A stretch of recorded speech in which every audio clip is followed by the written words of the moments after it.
अभी आप लोगों के साथ ऐसा हुआ है कि आपको आपकी मनपसंद नौकरी ऐसी जगह पर मिली हो जहाँ पर लोग रात में 10 बजे के बाद जाना बंद कर देते हों। ठीक नौकरी की पहली रात कुछ ऐसा घट जाता है जो आपकी सोच और आपकी दुनिया से परे हो। ठीक ऐसा ही हुआ हमारे आज के किरदार मुकेश के साथ। तो नमस्कार दोस्तों, मेरा नाम है शिव और लेकर आ चुका हूँ एक भूतिया स्टेशन की कहानी। तो बिना किसी देरी के साथ शुरू करते हैं। महाराष्ट्र के एक छोटे से गांव में एक मुकेश नाम का लड़का रहता था। पिता किसान थे और माता हाउसवाइफ। मुकेश का एक बचपन से सपना था कि बड़ा होकर मैं टीसी की नौकरी करूं, ताकि मैं अपने परिवार को गरीबी से हटाकर एक बेहतर जीवन प्रदान कर सकूं और उनका नाम रोशन कर सकूं। मुकेश खूब मेहनत करता और 25 साल की उम्र में टीसी की नौकरी हासिल कर लेता। सभी परिवार में खुशी की लहर छा जाती है, क्योंकि परिवार का पहला लड़का था जिसको सरकारी नौकरी मिली थी। मुकेश की पहली पोस्टिंग होती है चंद्रपुर रेलवे स्टेशन। मुकेश पहुंचता है तो देखता है यह तो एक गांव है। वो स्टेशन पर जाता है, वहां पर उसका सहायक मिलता है राजीव। राजीव उसका स्वागत करता है। चंद्रपुर रेलवे स्टेशन पर आपका स्वागत है सर। स्टेशन के सभी लोग मुकेश को देख खुश होते हैं। राजीव बोलता है, मुकेश सर आपकी कौन सी शिफ्ट लगी है? तभी मुकेश बोलता है, मेरी स्टेशन पर नाइट ड्यूटी लगी है। सभी लोग ये बात सुनकर हैरान हो जाते हैं। राजीव बोलता है, मुकेश सर सही में रात की शिफ्ट लगी है आपकी? मुकेश बोलता है, हाँ राजीव। राजीव बोलता है, ठीक है सर, चलिए मैं आपको आपका रूम दिखा देता हूँ। यहाँ से कुछ दूरी पर है, पैदल पैदल पहुँच जाएंगे। मुकेश बोलता है, हाँ राजीव चलो। सफ़र से मैं भी बहुत थक चुका हूँ, थोड़ा आराम कर लेता हूँ, फिर रात में ड्यूटी ज्वाइन भी करना है। मुकेश और राजीव बात करते करते चलने लगते हैं। आसपास बस घना जंगल, जाने आने का कोई साधन नहीं। राजीव बोलता है, मुकेश सर आप रात में अपने ऑफिस से बाहर निकलना मत, क्योंकि रात में कोई ट्रेन तो आती नहीं। मुकेश बोलता है, ऐसा क्यों? दरअसल रात में ये स्टेशन पर एक औरत की आत्मा घूमती है। कहते हैं वो अपने पति को ढूंढती है और उसकी बातों का जवाब कोई दे दे तो वो उसकी जान ले लेती है। मुकेश बोलता है, ऐसा क्यों करती है? राजेश बोलता है, दरअसल सर बात आज से 20 साल पुरानी है। उस टाइम एक नई पति पत्नी का जोड़ा यहाँ पर दूसरे शहर जाने के लिए आए थे। तभी यहाँ पर कुछ लुटेरे आए थे और उनसे लूटपाट करने के लिए पटरी की उस तरफ लेकर गए। दोनों के विरोध करने पर उस औरत के सर पर एक भारी चीज से प्रहार किया। वो स्त्री वहीं बेहोश होकर गिर जाती है। करीब 3 घंटे तक उस स्त्री ने तड़प तड़प कर वहीं दम तोड़ दिया। मुकेश बोलता है, फिर वो आदमी कहाँ गया? लूटपाट तो दोनों के साथ हुई थी। राजीव बोलता है, वो सारी प्लानिंग उसके हस्बैंड की ही थी। कुछ दिनों बाद उसके पति की लाश भी पटरी पर मिली। पुलिस ने केस दाखिल तो करा, पर किसी कारणवश वो बात वहीं दबा दी गई। फिर कुछ दिन सब नॉर्मल रहा। फिर अचानक से रात में लोगों ने नाइट शिफ्ट करने से मना कर दिया। कारण पूछने पर हमें रात पर पटरी की तरफ कोई स्त्री रोती हुई दिखाई देती है। बार बार बोलती है, मेरे पति को बुला दो, मैं उन्हीं का इंतज़ार कर रही हूँ। मुकेश बोलता है, तुम्हें दिखाई दी आज तक? तब राजीव ने बोला, इसी वजह से यहाँ पर नाइट ड्यूटी नहीं करी मैंने सर आज तक। पहले भी कई टीसी स्टेशन मास्टर यहाँ आए, उन्होंने ये महसूस करा और अपनी जॉब छोड़कर जा चुके हैं। मुकेश मन ही मन सोचता है, काम चोरी की भी हद होती है, छोड़ो मैं तो अपनी ड्यूटी करूं। ड्यूटी की पहली रात मुकेश अपने ऑफिस में 3 लोगों की टीम के साथ ड्यूटी करता है। सब कुछ सही चला। अब मुकेश को 1 हफ्ता हो चुका था। सब कुछ सही, कोई हलचल नहीं। मुकेश राजीव को बुलाता है और बोलता है, मैं पिछले 1 हफ्ते से यहाँ पर नाइट ड्यूटी कर रहा हूँ। मुझे तो ऐसा कुछ सुनाई नहीं दिया और ना दिखाई दिया। कल से तुम मेरे साथ नाइट शिफ्ट करोगे। अगर कुछ बहाना किया तो मैं तुम्हारी शिकायत ऊपर कर दूंगा। अब राजीव लाचार है, उसको ना चाहते हुए भी आना पड़ता है। मुकेश, राजीव और 3 लोगों की टीम।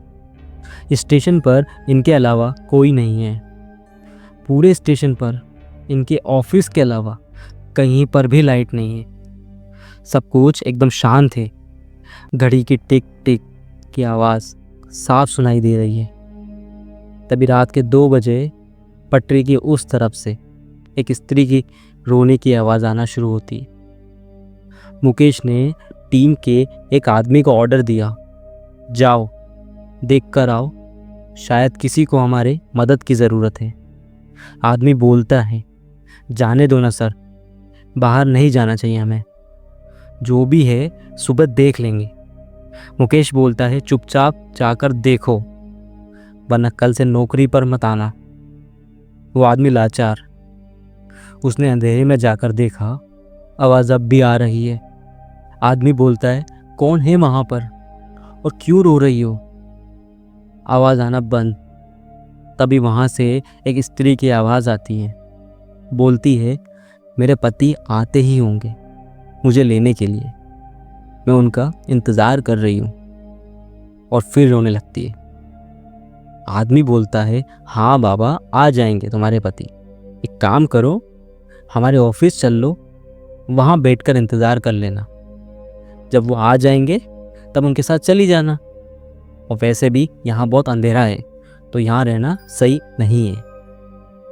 आदमी और स्त्री की बात हो रही है, पर दोनों एक दूसरे की शक्ल नहीं देख पा रहे हैं। तभी स्त्री बोलती है, क्या आप मेरी मदद करेंगे ये सामान उठाने में? बहुत सारा है ना। आदमी जाता है तो देखा, जहाँ से वो बात कर रही थी वहाँ पर कोई है ही नहीं। आदमी शॉक हो जाता है। तभी फिर वो स्त्री की आवाज़ आती है, अरे भाई साहब, अभी भी आप वहाँ खड़े, मैंने बोला ना ये सामान उठा दीजिए मेरा। आवाज़ थोड़ी दूर सामने से आ रही थी।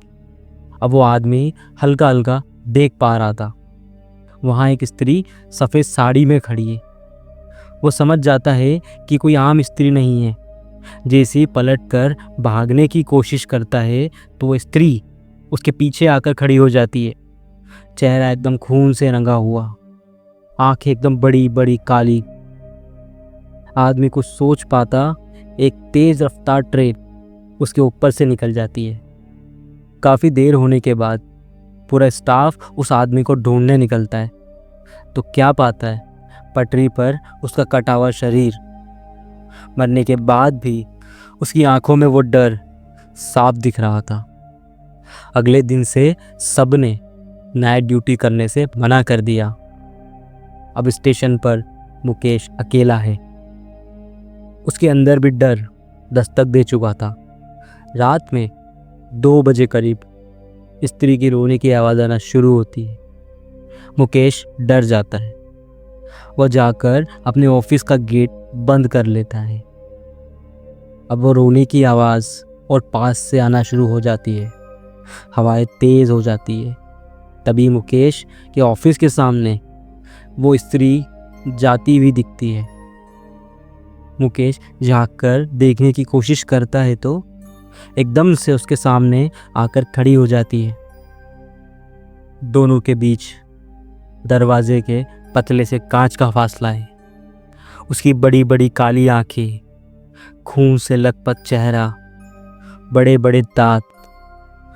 मुकेश को देखकर जोर जोर से चिल्ला रही है, मेरे पति को बुला दो, मेरे पति को बुला दो। मुकेश पीछे हटता है और अपनी कुर्सी पर जा बैठता है। सब कुछ एकदम शांत, मानो जैसे कुछ हुआ ही ना हो। मुकेश की कुर्सी के जस्ट पीछे एक खिड़की थी। तभी वहाँ से 2 हाथ खिड़की तोड़ मुकेश का गला पकड़ लेते हैं। फिर वही बात, मेरे पति को बुला दो, मेरे पति को बुला दो। मुकेश अब डरा सहमा एक कोने में बैठा है। कुछ देर बाद उसके सहायक की आवाज़ आती है, सर आ जाइए, बाहर सब ठीक है। मुकेश ने आव देखा न ताव, गेट खोला और बाहर की ओर भागा तो देखा बाहर तो कोई नहीं है। मुकेश समझ जाता है और वापस ऑफिस के अंदर जाने की कोशिश करता। उतने में ऑफिस का गेट बंद। अब पूरे स्टेशन पर ये अकेला खड़ा है। घड़ी की टिक टिक और दिल की धड़कन साफ सुनाई दे रही है। मुकेश जैसे ही स्टेशन की बाहर भागने की कोशिश करता, तभी किसी ने मुकेश का पैर पकड़ा। मुकेश ज़मीन पर गिर जाता है। अब वो औरत मुकेश को बड़ी भयानक दिख रही है। उसके उल्टे पैर, जला हुआ चेहरा, काली आंखें अब लाल हो चुकी हैं और मुकेश को बड़ी बेदर्दी से घसीटते हुए पटरी की तरफ ले गई और मेरे पति से मिलवा दो, मेरे पति से मिलवा दो कहकर ज़ोर ज़ोर से हंसने लगी हैं। मुकेश ये सब मंजर अपनी आंखों से देख रहा था पर कुछ कर नहीं पा रहा था। अब मुकेश बेहोश। जब उसकी आंख खुली तो मुकेश हॉस्पिटल में था। राजेश बोलता है, सर आपको 20 दिन बाद होश आया है। मुकेश का ट्रांसफ़र दूसरे स्टेशन पर कर दिया गया है। लेकिन आज भी मुकेश जब भी उस मंजर को याद करता है, सर से लेकर पांव तक कांप उठता है। आशा करता हूँ आपको मेरी ये स्टोरी पसंद आई होगी। धन्यवाद।